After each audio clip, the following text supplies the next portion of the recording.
Son las 6 de la mañana, 38 minutos. Entramos en detalle en esta mesa de Consejo de Redacción. Desde el principio de la emisión les hablábamos de un espacio de análisis sobre el balance, cómo finaliza el gobierno del presidente saliente Iván Duque Márquez en temas de seguridad, de orden público y de paz, pero por supuesto cuáles son los retos que enfrentará el nuevo gobierno que se posiciona el próximo domingo, el del presidente Gustavo Petro Urrego. Y por eso tenemos dos invitados en esta mesa de Consejo de Redacción. Nos acompaña el coronel retirado Carlos Javier Soler, él fue ex asesor de paz en la Comisión Negociadora en La Habana. Coronel, un gusto saludarlo nuevamente por acá en esta mesa. Bienvenido. Un placer saludarlo a su amable audiencia. Y también nos acompaña Carlos Zapata, investigador, coordinador del Observatorio de Seguridad de Derechos Humanos y Paz del IPC. Bienvenido, Carlos, a esta mesa de Consejo de Redacción. También nuevamente por acá, bienvenido. Muy buenos días, Paola. Muy buenos días a toda la teleaudiencia. Muchas gracias por tenerme acá de nuevo. Bueno, vamos a empezar con un panorama general, una visión de cada uno. Hablemos entonces, coronel, sobre esa visión. ¿Cómo considera usted que es el balance en temas de seguridad, el manejo que le dio el presidente Iván Duque a este tema? Bueno, el tema de seguridad es un tema que es de medio, no de resultados. Se han intentado 1000 cosas en los últimos 30 años. Realmente es una fórmula que requiere un círculo virtuoso que va más allá de soldados y policías. No es el tema como algunas personas o algunos gobiernos lo han enfocado.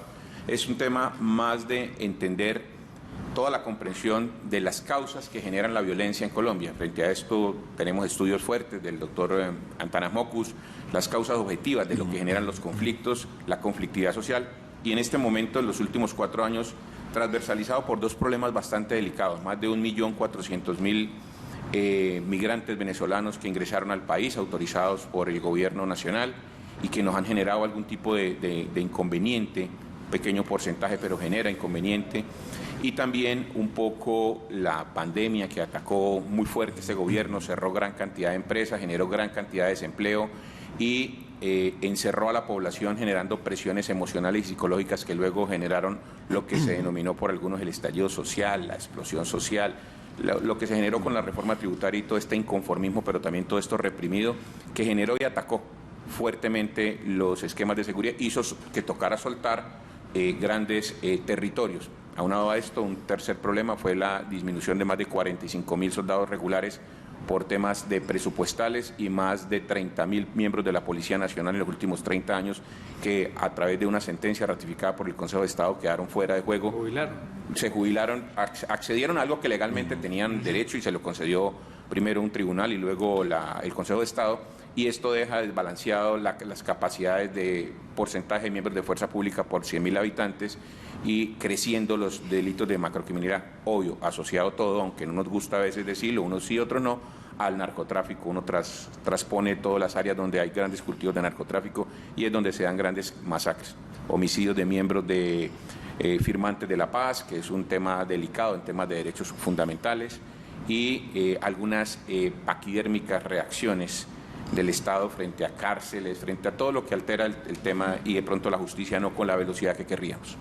Carlos, después de este análisis que hace el coronel de las circunstancias que sin duda fueron las que encontró este gobierno saliente, finalmente frente a esas adversidades que se mencionaron, ¿cómo cierra el balance? Lo decía también el coronel frente al tema de asesinatos de líderes sociales, LGTBI en la ciudad, asesinatos de mujeres, asesinatos de desmovilizados de las FARC.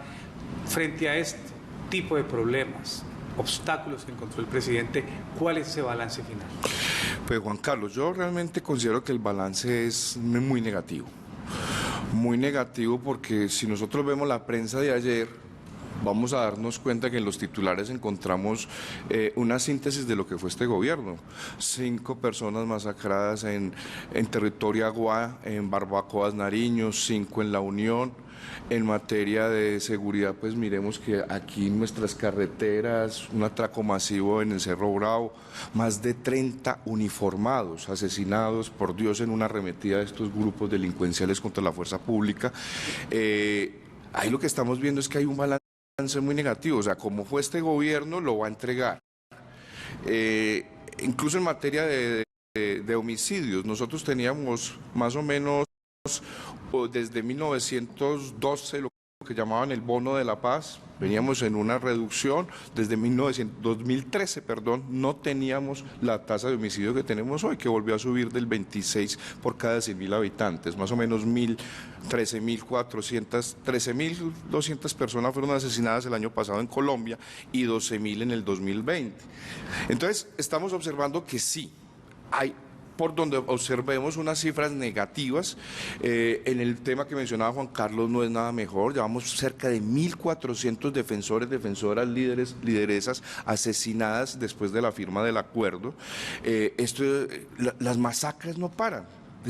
Durante este gobierno, creo que ya van 58 este año, tuvimos 91 el pasado, 96 el anterior, o sea, que la tendencia sigue a que se va a mantener el número de masacres. Entonces, por donde nosotros miremos en materia de seguridad en lo rural, que está más o menos enfocada desde el conflicto armado interno, la seguridad urbana, que está más enfocada en la criminalidad y en la persecución a estructuras organizadas, nosotros nos damos cuenta que no hay un desmantelamiento efectivo de las mismas y que esta estrategia de acabar o de perseguir objetivos de alto valor, no hemos podido entrar en conciencia que aquí hay una carrera criminal. Y que muchas veces el líder de la estructura es entregado por los mismos, que están haciendo carrera criminal. Entonces, el desmantelamiento, como muy bien lo señala el coronel, tiene que obedecer a otros factores que más de fuerza pública. Nosotros también tenemos un problema serio en la distribución de la fuerza pública, además de que está seriamente reducida, como lo señalaba el coronel, tenemos más ejército que policía. Entonces tenemos una cantidad de corregimientos y una cantidad de territorios que no están previstos de la seguridad de una policía civil, porque como lo sabemos por el derecho internacional humanitario, el ejército no puede estar en cualquier zona y menos en centros urbanos y poblados. Coronel, ustedes hacen un resumen, pintan un panorama muy completo y muy preocupante de lo que está sucediendo en este país en materia de seguridad. ¿Usted considera, coronel, que hay un retroceso, que este gobierno nos deja en un retroceso en este sentido? Y también quiero preguntarle por la inteligencia, porque al parecer ocurren hechos que ya se tienen estudiados los actores involucrados, las zonas, y siguen ocurriendo. Y volvemos a épocas de hace 20 años, donde estamos viviendo un plan pistola, que lamentablemente pues ya conocemos cuáles son sus consecuencias. ¿Hay un retroceso en este gobierno en materia de seguridad? Lo que pasa en temas de seguridad, los análisis siempre van a ser cíclicos. Usted mira un peaje, se llama el peaje de Tunía, antes de Popayán. Lo han volado 26 veces en los últimos 15 años. O sea, le han dedicado 2 voladitas. Entonces ahí amarraron siempre, tocó colocar siempre tropa. Entonces usted ve quién es el cabecilla, va, vuelve, se reinserta, se reintegra, vuelve, se vuelve y se va, y luego vuelve y viene y vuela el peaje. Son temas como ese, son cíclicos en absolutamente todo. Usted mira dónde han ocurrido masacres, entonces uno ve el área del norte del Cauca, ve el área del norte del Valle, todo atado a unos fenómenos macrocriminales de lucha por corredores de movilidad, las masacres del Naya, las masacres de todos los sectores donde usted georreferencia en los últimos 30 años donde han habido masacres, son sectores donde alguien ha entrado a luchar por el control territorial. Muy de la mano de lo que dice Carlos, lo que tenemos es que reidear una manera de cómo avanzamos en desarrollo lo que se denomina el contrato social, porque si no avanzan las vías, si no avanza la salud, si las personas son detenidas y en las cárceles tienen un celular de donde pueden los cabecillas seguir dando órdenes, si las 1000 maneras de bloquear los celulares en las cárceles no funcionó ninguna, con un costo grandísimo en recursos, y siguen dando órdenes desde las cárceles, mate a fulanito, entonces lo que estamos haciendo es que estamos trasladando el centro de poder a la cárcel, donde tienen comida, donde tienen seguridad, donde están tranquilos para poder delinquir. Todos estos temas hay que dar cómo es un control efectivo del territorio. En el gobierno se hablaba, dentro de la política del señor presidente Duque, de pasar del control militar y policial al control institucional. Vamos a ver qué tan efectivo es el control institucional. Es que el control institucional es donde está el fiscal, donde está el juez, donde está el defensor, donde nos acompaña la Defensoría del Pueblo, donde nos acompaña la Procuraduría, pero usted mire a ver todo esto en los territorios donde está ocurriendo los grandes conflictos sociales, sí, eso está sucediendo. Lo único que en las áreas marginadas hace 20 y 30 años conocen es el soldado o el policía o el grupo paramilitar o el grupo guerrillero que está llegando ahí, y el factor real de poder es un fusil, no el Estado. Y eso es lo que los niños han crecido viendo, por eso recicla la violencia y cómo reinventarnos en estos territorios para que el Estado llegue realmente con lo que es el Estado de Derecho, la vía, el acueducto, las telecomunicaciones, la escuela, el puesto de salud, lo básico. Es que Colombia tiene un problemita, nos ha dicho la Corte Constitucional que tenemos un estado de cosas inconstitucionales, es decir, el máximo órgano jurídico en Colombia de guarda de la Constitución dice que el Estado no cumple la Constitución 7 veces y la última fue hace unos 2 o 3 meses, sí, que nos dijo que ahora no estamos incumpliendo el acuerdo porque no estamos cuidando a los reintegrados de las FARC. Entonces, cuando usted tiene semejante cantidad de alarmas, pues uno tiene que focalizarse en esas alarmas. Cuando usted tiene la Defensoría del Pueblo, le tiene 230 alertas tempranas, entonces le está diciendo que allá puede haber una posibilidad de una masacre, de un homicidio, y va y concuerda con que sí sucede. La cantidad de hombres y mujeres de la fuerza pública no está alcanzando para esto, pero creo que el Estado se está quedando corto porque solo está mirando una respuesta militar y policial. Creo que la respuesta tiene que ser integral dentro de un Estado social de derecho. Carlos, ayer teníamos una conversación en esta mesa con el ministro de la Defensa y él aseguraba como un gran logro que se recibió este gobierno con 6 grupos armados organizados y se deja con 3 grupos armados organizados, pero que siguen generando mucho daño porque vemos el tema del asesinato a líderes sociales, lo que está pasando solo en nuestro departamento de Antioquia con el Clan del Golfo, con el ELN, con las disidencias de las FARC. ¿Cuál será entonces el paso a seguir, las herramientas, las acciones que debe enfrentar el nuevo gobierno? Bueno, yo realmente no creo que ese balance sea tan optimista. Yo le he escuchado hablar de que están exterminados los caparrapos, pero usted va al territorio en cascos urbanos o en el nordeste y todavía están haciendo acciones delincuenciales. Yo creo que aquí hay un asunto claro y lo primero es implementar los acuerdos de paz. Los acuerdos de paz traían un mecanismo denominado una comisión de garantías de seguridad que el gobierno nunca quiso convocar. Aquí también tenemos que entender algo y es que la seguridad es un problema de todos y todas. No es un problema del gobierno ni de la fuerza pública, es una construcción ciudadana. Entonces, el talante del autoritarismo sobre la construcción democrática de la resolución de nuestros problemas creo que tiene que cambiarse radicalmente. Aquí el narcotráfico es un elemento esencial también en los grupos, porque realmente por donde sale la droga entran las armas.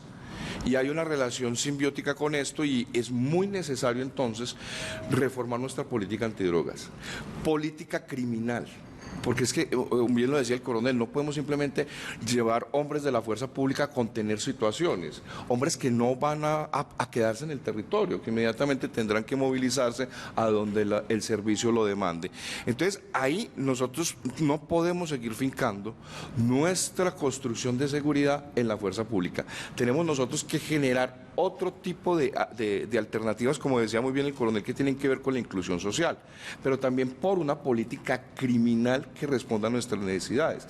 El 70% de nuestras cárceles en Antioquia están básicamente ocupadas con personas procesadas por ley 30, o sea, por el estatuto antiestupefacientes, pero en homicidio, en secuestro, en violencia de género, tenemos todavía unos índices de impunidad altísimos.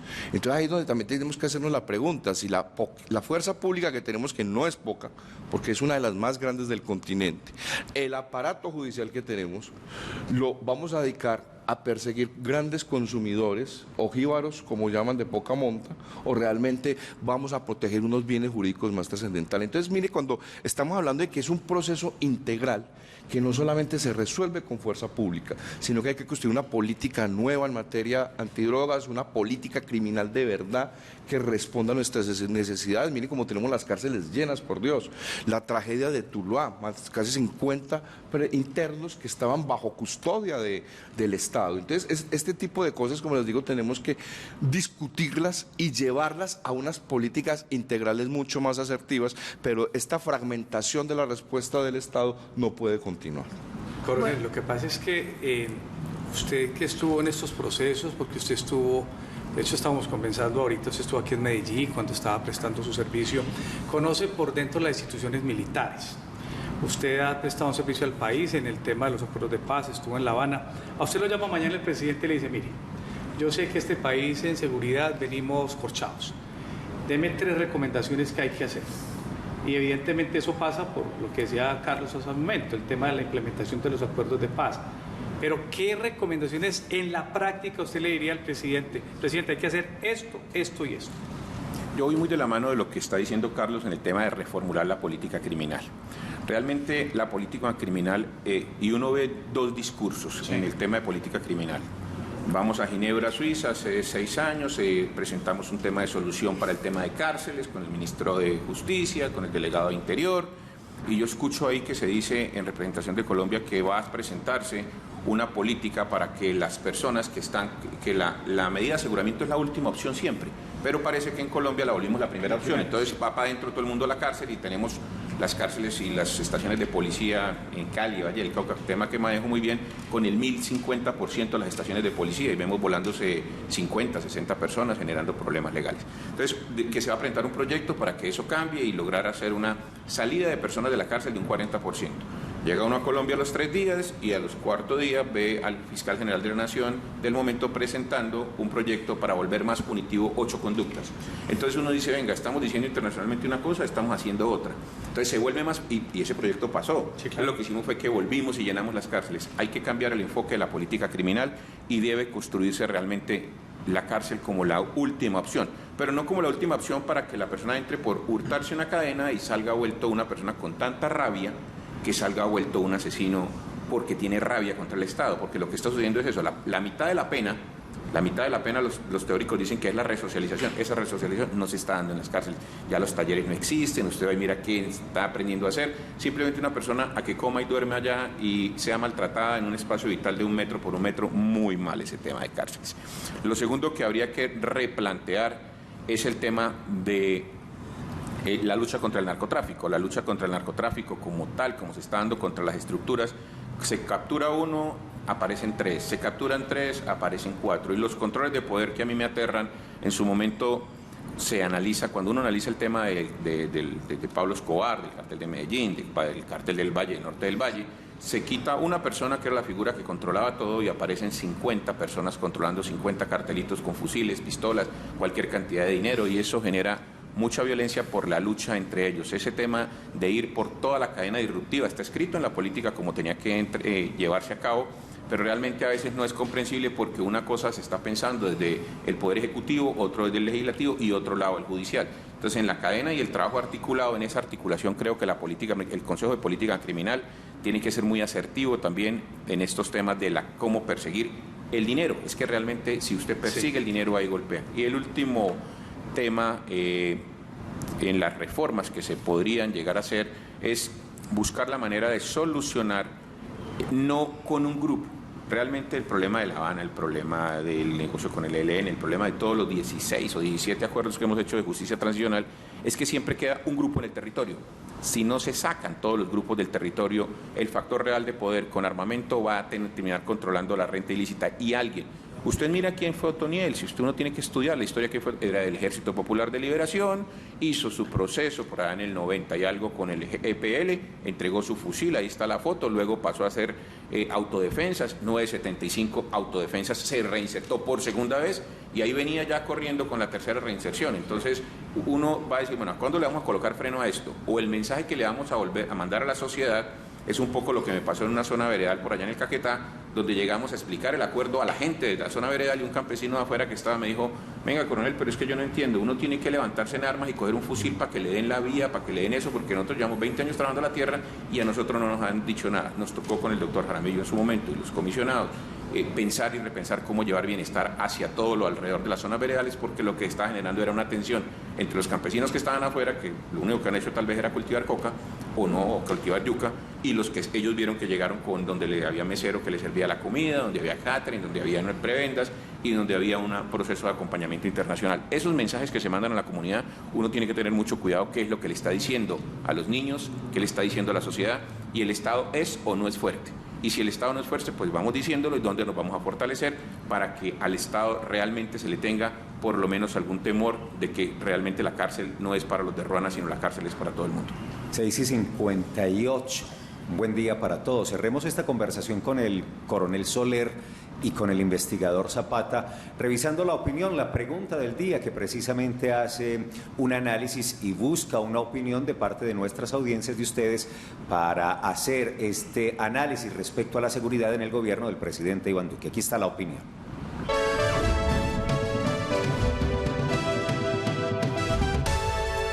La pregunta del día: el presidente de la República, Iván Duque Márquez, realizó una buena gestión en materia de seguridad. Andrea, ¿qué responden en Twitter? En Twitter dice que sí, el 34,4%, no 65,6%. Revisemos la opinión en Facebook. 36% dice sí, 64% dice no. Red social Instagram dice sí el 35% y no el 65%. Si lo detallaron, las respuestas son similares, Sí. prácticamente iguales en todas las redes. ¿Hay algunos comentarios? Nos dice, por ejemplo, Atrim, desafortunadamente la violencia se apoderó de barrios, pueblos, ciudades, de todo un país. Mauricio Gómez en la red social Twitter dice: la gestión en seguridad de Duque fue media, tuvo problemas con acciones de narcotraficantes que dejó líderes sociales muertos, la campaña política de la izquierda con bloqueos ilegales y el plan pistola de los cobardes del Clan del Golfo. Extraditó, capturó y neutralizó a muchos, es la opinión de Mauricio Gómez en Twitter. Mire lo que dice Claudio Cartagena: no, fue demasiado laxo frente a las situaciones de inseguridad con los grupos y bandas criminales. Se necesitó más pie de fuerza y determinación. Investigador Zapata, Carlos Zapata, del IPC, su conclusión en 30 segundos, por favor, y gracias por acompañarnos esta mañana. Bueno, mi conclusión es que hay unos retos muy grandes en materia de seguridad para este gobierno. Lo de la paz total debe ser muy bien enfocado, no hay que tratar como iguales a los desiguales.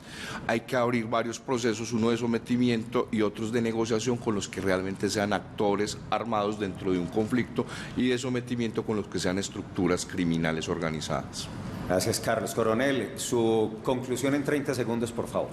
No, concuerdo en que se debe buscar una paz en los territorios, pensando en las personas que están allá en el territorio, y si el Estado va a ceder dentro de sus estructuras, dentro de su tema legal penal, hay que hacerlo desde el derecho internacional humanitario para los grupos armados que tienen características de uso de VIH, y hay que tener el sometimiento. Ya hay un decreto que salió, aunque no le generaba muchas prerrogativas.